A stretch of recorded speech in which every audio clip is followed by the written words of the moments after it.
The key things to keep in mind while selecting the house is not focus so much on the house. What you are buying into is a headache-free lifestyle for the rest of your life.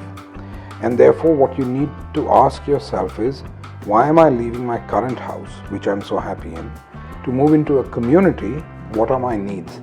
And really you will find the answer to that will lie in the services that you need, the manner in which and the credentials of the service provider who's running that community, and the healthcare support that is on offer.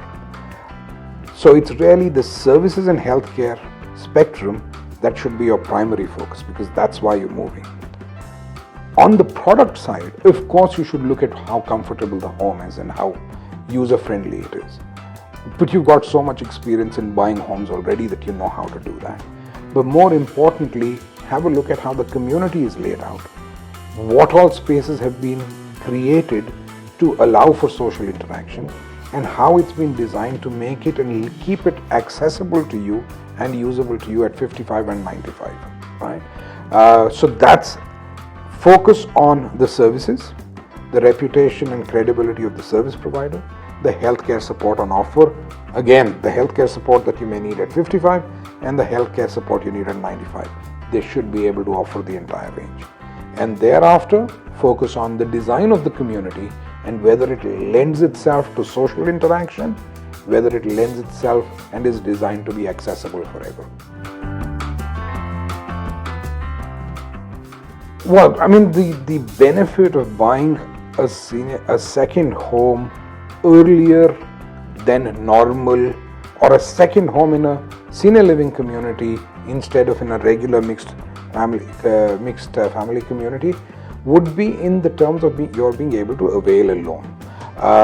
When you're 60, right, banks tend to give loans based on earning potential, and at 60 there is only so much earning potential.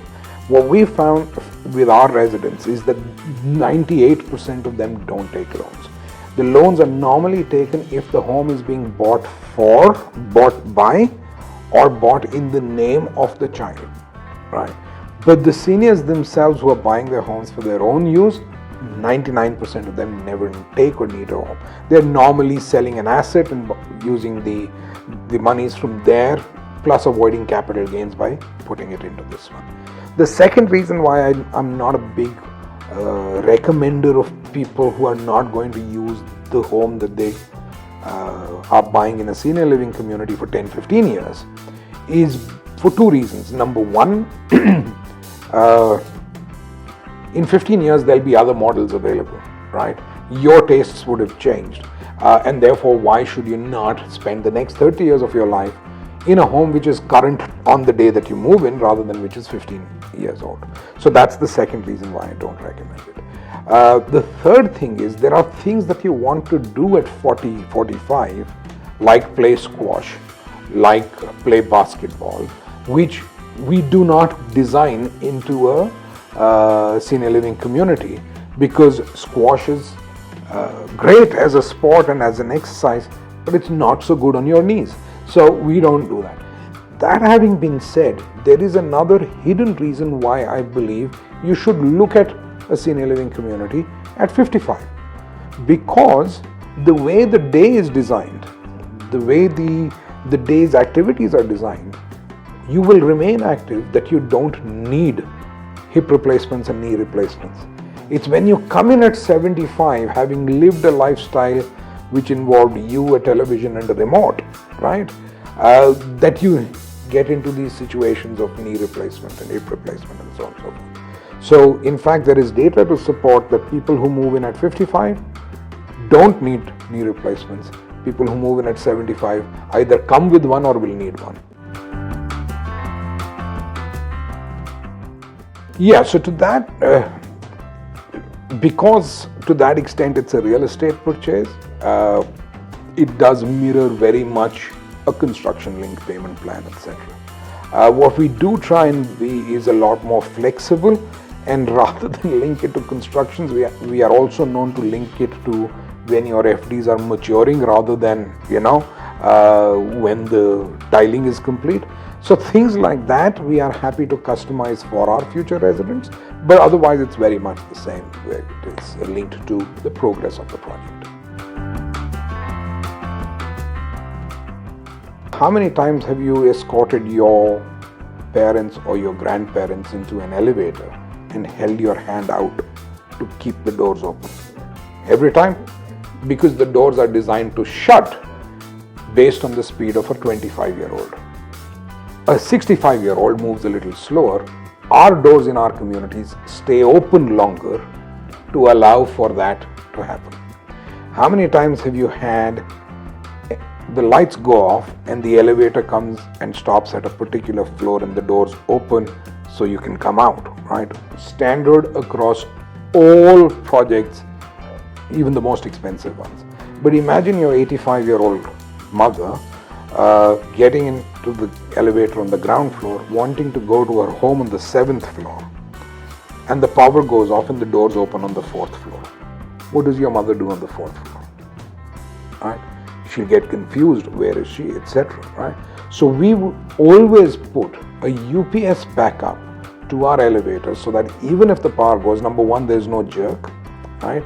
Because balance is starting to go down, there's no jerk. And second, when your mother goes in on the ground floor, presses 7, she will reach 7, right? And the doors will open on the 7th floor and she'll go to her home irrespective of what happened with the power supply. Just taking the elevator example forward, how many times have you walked out of an elevator and noticed that your parent or grandparent stumbled? Happens. And then you turn around and see, is there a level difference between the elevator car and that? And you find there is no difference. The reason they've stumbled is because the light level inside the elevator car is dimmer than the light level in the lobby that you are stepping out into. So the pupil dilates or contracts to allow the right amount of lighting. As you grow older, the pace at which this happens slows down. So really what has the stumble has happened because the depth perception has gone wrong, because the eyes have not yet adjusted to the different level of light, and they've stumbled even though the level was the same, because their depth perception went off. In our communities, the light level in the elevator car and the lobby and the floor on which you will get off, all three are the same, so that your eyes don't have to adjust and you will never stumble. You'll never see this. Anti-skid tiles, thank you so much. Grab bars, very nice. But that's the detail where design makes a difference in the lives of our residents. The price that you pay for a senior living home and community will always be 10 to 15 to 20% more than the neighboring 1-bedroom, 2-bedroom. There are 2 or 3 reasons for it. Number one, you remember I said the home size is larger, so the ticket price goes up. Number 2, classical real estate, they put 1 to 3% of the entire lettable space or sellable space into common areas. We put between 9 to 12% because that's the living room of the community, right? We want you to spend all your time over there rather than in your home, because if you're going to sit alone in your home, you can do that in your home that you're currently in, right? So because it's 9 to 12%, what is called the loading percentage goes up, and therefore the ticket size will go up. And the third, of course, is the premium that comes from being a senior living community, because that's why it's also a great investment opportunity, because the rentals that you can get are higher than the neighboring one, because this is a need product or a need solution, and this is an aspirational solution. Right?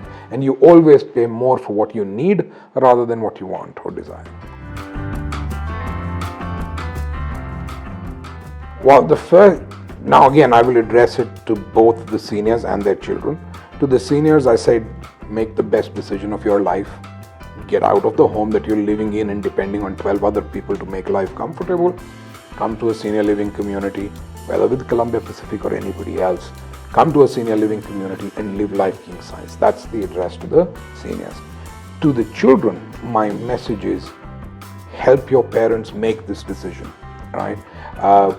You wish you were with them to be able to look after them.